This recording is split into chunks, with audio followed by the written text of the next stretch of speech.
Então vocês viram que foi um processo simples. Tudo bem, pessoal? Bom ter vocês de volta aqui no canal do Sistemalab.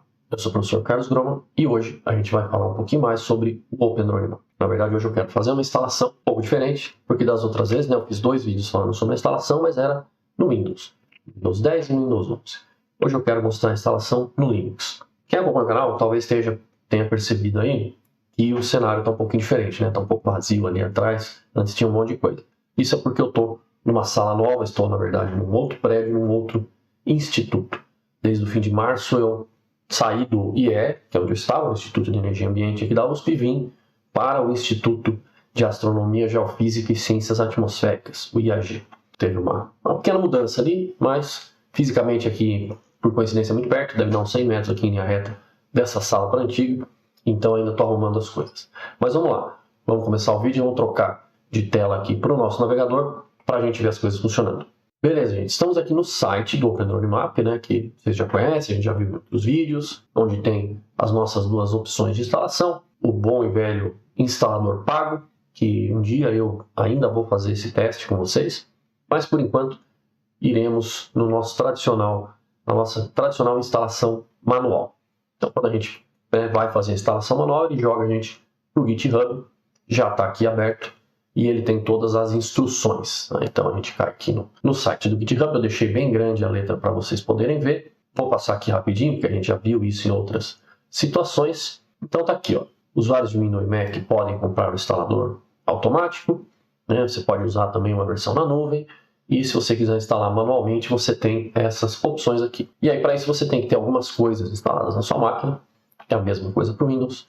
Git, Docker, Docker Compose, Python e pip. Python e pip normalmente já tem no sistema.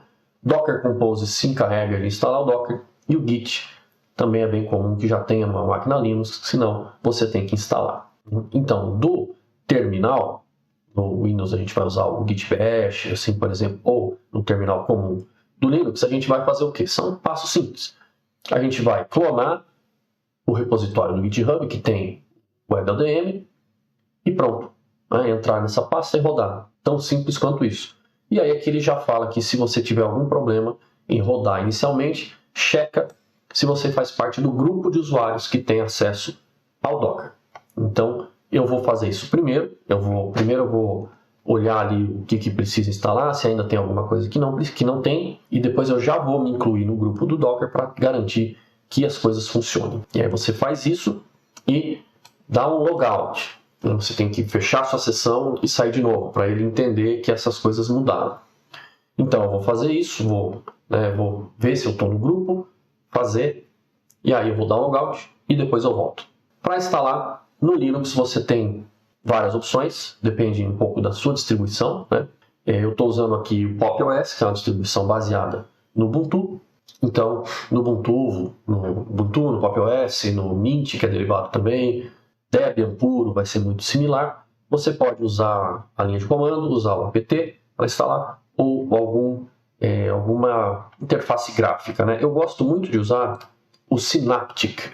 Ele não tem vindo instalado por padrão nas últimas versões, ali nas últimas atualizações das distribuições, mas eu sempre instalo porque eu acostumei a usar. Então aqui no Synaptic, por exemplo, eu já tinha aberto, ele pede a senha de root para poder funcionar, né? Se você está vendo esse vídeo aqui não está muito ligado como é que as coisas funcionam no Linux, root é o administrador do sistema, então ele pede a senha que é para você ter privilégios de administrador. É o mesmo que no Windows você fazer aquele executar como administrador, né?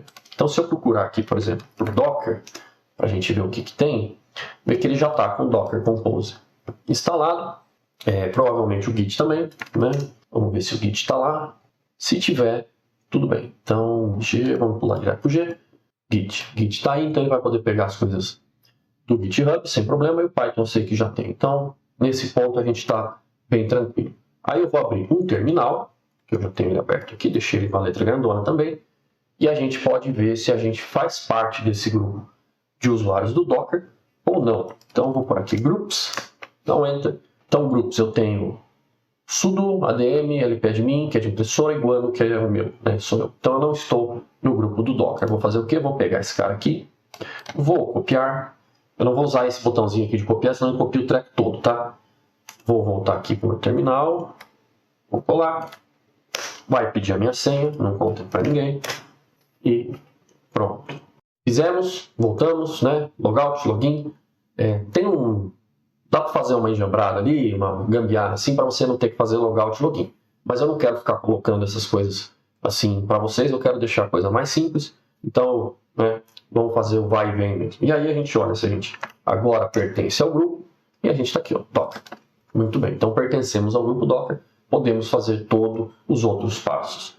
Eu vou entrar numa outra pasta aqui, que é onde eu tenho as coisas que eu instalo, né, os programas. E eu vou fazer o quê? Vou pegar essa linha, vou vir no terminal, colou, Ctrl C, Ctrl V.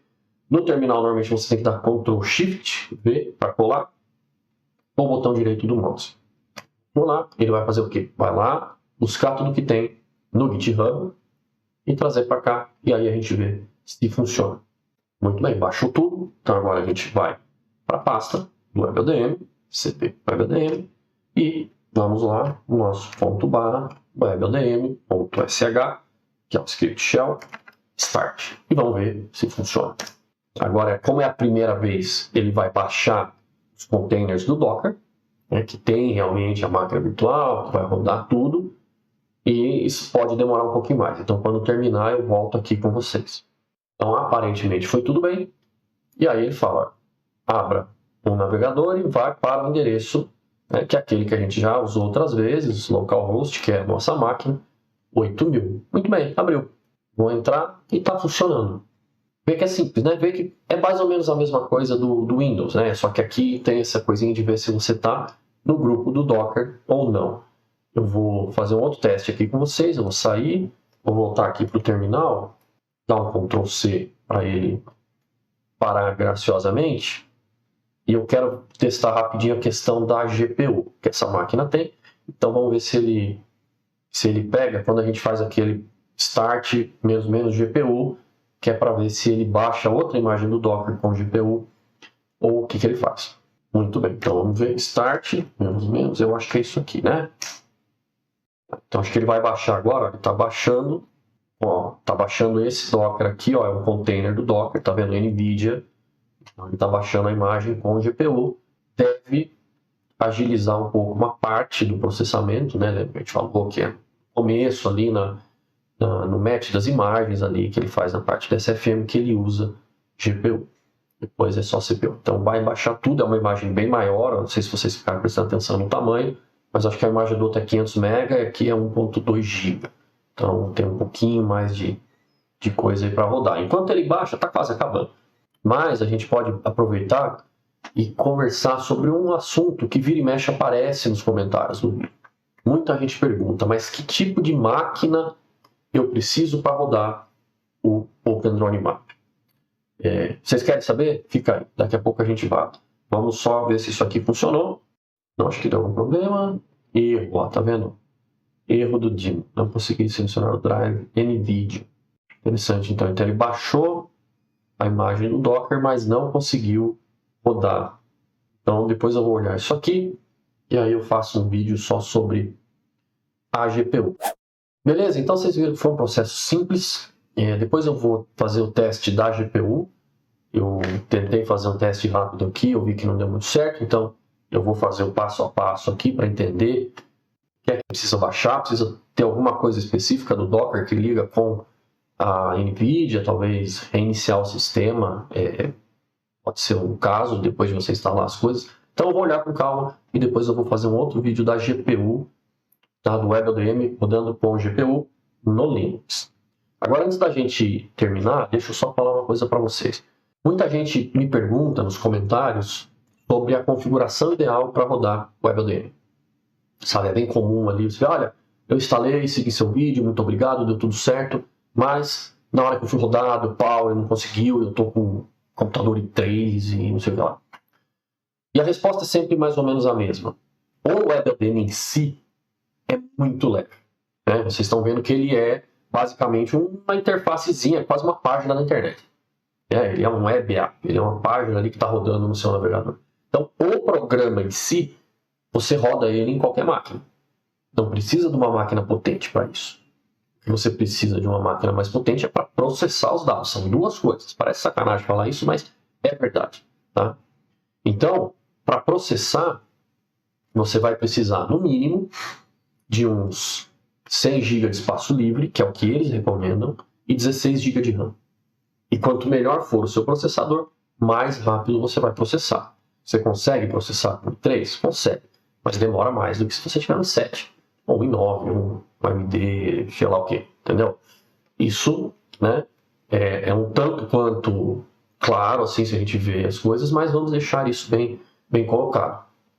O HDMI em si é leve, mas o processamento a gente já falou outras vezes que ele é pesado. Então, sim, se você quer trabalhar com isso, você quer fazer reconstrução, principalmente de áreas maiores, você vai precisar de máquina e de memória RAM. Tá? Além do espaço em disco para guardar os arquivos temporários e tal, você vai precisar de memória RAM. E é bastante. Quanto mais imagem você tem, mais memória RAM você precisa. Tá? Lógico que você pode fazer o jogo ali, se você está no Windows, a gente já falou isso em mais de um vídeo de fazer a memória virtual. Lembrando de iniciar essa memória virtual antes do WebLDM começar, para que ele já tenha alocado aquele espaço de disco grande ali para você ter a sua memória virtual ali. E aí, dependendo se você tem um disco grande, um SSD grande, você pode ter dezenas ou até centenas de gigabytes como memória virtual. É como se você tivesse aumentado a RAM do sistema. Isso funciona muito bem no Windows. No Linux isso já não é tão necessário, porque o gerenciamento de memória é feito de outra maneira e ele vai usar as áreas de troca do Linux normalmente. Então você precisa de RAM e processador, se for, né, quanto mais melhor. Tá? Então é isso, não tem uma máquina mínima para você rodar. O que tem é que quanto melhor você tem, quanto melhor for a configuração da sua máquina, mais coisa você vai conseguir processar. Se você tem 16 GB de RAM, você não vai conseguir processar um dataset de 500, 800 imagens, sabe?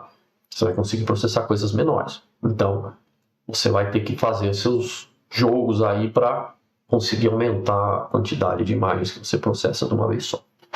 Tudo bem? Então é isso que eu queria trazer para vocês nesse vídeo de hoje. Como sempre, deixe seu like, deixe seu comentário, me diga se você gostou, se não gostou, se funcionou para você, sempre sendo educado, é claro. Like, seu comentário, seu compartilhamento, tudo isso ajuda ao YouTube a entender que você está gostando desse conteúdo, a te oferecer conteúdos similares e a oferecer este conteúdo para pessoas que tenham gostos e procuras de coisas similares aos seus. Então ajuda a divulgar o trabalho, ajuda a ampliar o alcance disso aqui. Então vai lá. Se você também aproveita, veja se você continua inscrito, né? Se você não estava inscrito, se inscreva, que não paga nada. Se você já estava inscrito, checa se você continua, porque a gente ficou sabendo que algumas pessoas foram desinscritas sem querer dos canais do YouTube.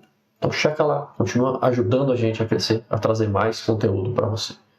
É isso. Vou ficando por aqui. A todos vocês um grande abraço e até o próximo vídeo.